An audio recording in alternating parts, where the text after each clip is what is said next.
बच्चों, जो मैंने अपने प्रीवियस वीडियो में आपको बताया था कि किस तरीके से डिफरेंट पॉलिटिकल कॉजेज़ लिखना है आप लोगों को, तो आज मैं आपको मैं आपको सिर्फ हेडिंग के तौर पे बताऊंगी कि इस पॉलिटिकल कॉजेज़ में आप क्या क्या लिख सकते हैं और अपने इस आंसर के साथ आप लोग पूरे के पूरे 10 मार्क्स स्कोर कर सकते हैं। तो पॉलिटिकल कॉजेज़ में आता है पहला जो policy of expansion. Policy of expansion के तहत स्टार्टिंग में जब ब्रिटिश हमारे हिंदुस्तान में आए थे और इन्होंने बंगाल के नवाब सिराजुद्दौला के साथ वॉर किया था,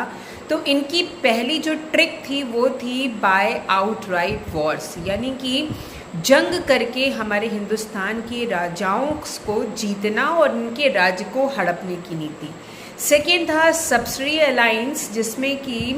ये कहा गया था कि ब्रिटिश ईस्ट इंडिया कंपनी ने हमारे इंडियन रूलर के साथ एक एग्रीमेंट साइन किया था और उस एग्रीमेंट के तहत कि इंडियन प्रिंसली स्टेट्स क्या करेंगे कि वो अपनी सोवरेनिटी को इन्होंने लॉस कर दिया, यानी कि वो नाम के रूलर रह गए और रूलर रहने के साथ साथ वो अपने पास आर्मी नहीं मेंटेन कर सकते। ब्रिटिश ने कहा कि आप आर्मी को मेंटेन करने के लिए आप हमें जो है सहूलियत दीजिए, यानी कि हमको आप उसका एक्सपेंडिचर या जो भी खर्चा है वो आप हमें दीजिए, हम आपके लिए आर्मी तैयार करेंगे और जब आपको ज़रूरत पड़ेगी तो हम अपनी आर्मी आपको भेजेंगे आपकी ज़रूरत के लिए। ये था सब्सिडी अलायंस। उसके बाद by the using of doctrines of the labs. अब ब्रिटिशर्स ने कहा कि भाई वॉर करने से कोई फ़ायदा नहीं है, वॉर करने से हमारे भी इतने लोगों का नुकसान होता है, हमारी भी इकोनॉमी लॉस होती है। ये लोग तो ऐसे हैं कि इनको चुटकियों में हम हरा सकते हैं। और इन्होंने उसके बाद यानी कि हमारे 1757 में बैटल ऑफ प्लेसी के बाद ब्रिटिशर्स ने अलग अलग एक्सपेंशन पॉलिसीज़ चलानी शुरू कर दी, जिसमें एक डॉक्ट्रिन्स ऑफ द लैब्स भी था।